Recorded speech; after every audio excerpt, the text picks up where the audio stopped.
il ne reste que 10 semaines avant les concours environ.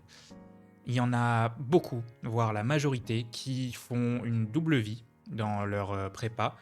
Ils gèrent à la fois les cours de la journée pour essayer de ne pas être en retard, mais aussi les révisions des concours de la sup jusqu'à la spé. Et ça, c'est mortel si on ne sait pas comment s'y prendre.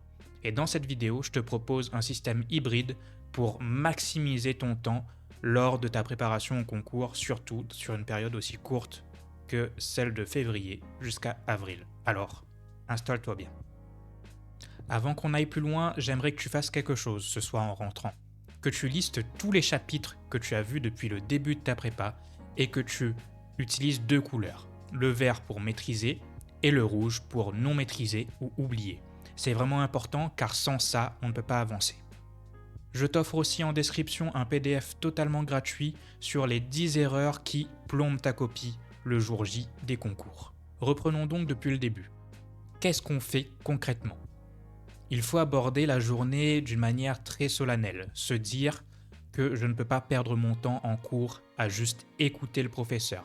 Ça, c'est vraiment impossible pour tout étudiant de prépa qui doit préparer son concours. Je recommande donc de suivre activement le cours. Et ça, qu'est-ce que ça veut dire ? Parce que c'est très très vague quand quelqu'un te dit il faut suivre activement.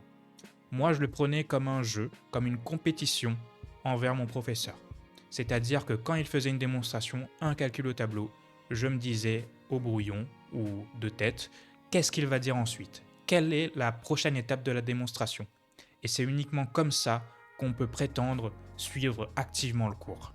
Car si on se laisse bercer par la voix du professeur et qu'on se dit « on comprendra plus tard », il n'y aura jamais de plus tard en réalité.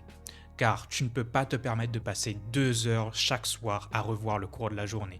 Ça, c'est catégoriquement interdit dans ma méthode de travail à moi. En effet, sur tous les élèves dont j'ai fait un suivi personnalisé, ils passaient tous une quantité énorme de temps à revoir le cours de la journée. Et donc, mettez de côté les exercices de base, exercices classiques, pour ensuite aller plus loin dans le TD. Donc, ce que je recommande le soir, c'est 30-45 minutes de révision du cours de la journée et du cours du lendemain. Par la suite, on mange ou bien on a mangé avant, peu importe, c'est à vous de gérer selon votre emploi du temps.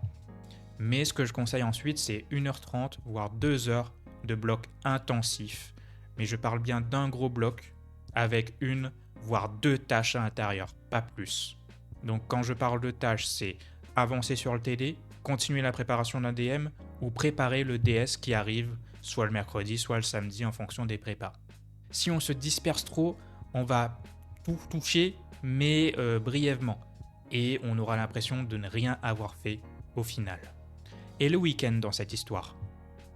Eh bien, le samedi après-midi, moi je conseille, comme il y a le DS le samedi matin en général, de ne pas trop forcer, de laisser cet après-midi off ou bien sur la logistique de base, c'est-à-dire quelle colle j'ai la semaine prochaine et comment je vais m'organiser pour la semaine qui arrive.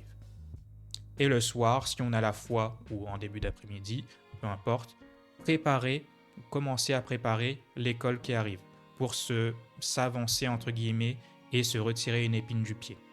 Mais je le rappelle, ce n'est pas obligatoire cette partie-là, c'est vraiment si vous avez l'énergie, car je n'ai pas envie que vous fassiez un burn-out 3 semaines avant les concours. Et le dimanche, là c'est non négociable.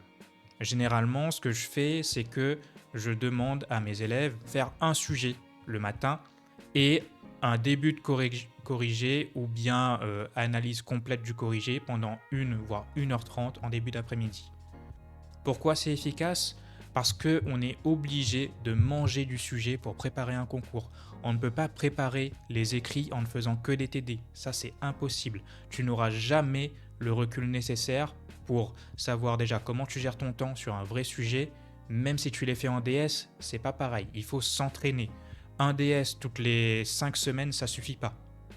Et ensuite, après l'analyse du corrigé en début d'après-midi, donc, je conseille de continuer la préparation des TD, mais aussi et surtout des colles qui arrivent. Et là, une astuce qui est plutôt simple, qui paraît banale, mais qui a toute son importance, on utilise la méthode du swap lorsqu'il y a des colles qui ne sont pas à préparer. Je parle notamment des colles d'anglais.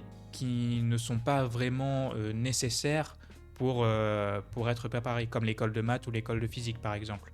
Quand on a ce genre de colle un peu, pas bateau, mais qui font une sorte de trou dans notre emploi du temps, eh bien on peut utiliser la méthode du swap pour réviser un chapitre qu'on n'a pas pu revoir depuis le début de l'année par exemple.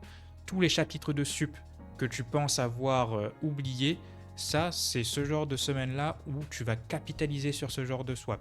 D'où l'intérêt d'avoir colorié ou surligné en rouge ou en vert les chapitres que tu as vus depuis le début de ta prépa. C'est ici qu'elle a toute son utilité. Et pour finir, dans l'organisation que je propose, je suggère de faire un deuxième sujet. Mais c'est impossible de trouver 4 heures dans la semaine pour faire un sujet complet. C'est pour ça que moi, je propose de séparer en 2 ou en 3, dépendant de votre emploi du temps, un sujet, par exemple soit de type Minpon, Central ou XENS. Ça m'arrivait beaucoup de faire des sujets XENS lors de ma semaine, où donc je séparais en 2 blocs de 1h30. J'essayais de le faire en 3 heures pour vraiment m'entraîner à aller vite, et le reste du temps, ça serait plutôt de la correction.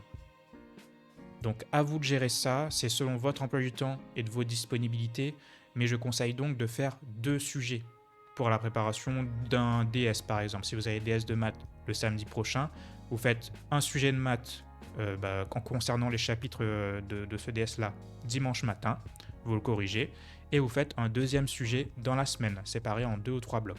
Certains pensent que c'est pour retomber sur ce sujet-là lors du DS, mais ça n'a aucun rapport. En fait, au lieu de faire qu'un seul DS et des exos TD à côté, vous avez fait en réalité 3 sujets au lieu d'un.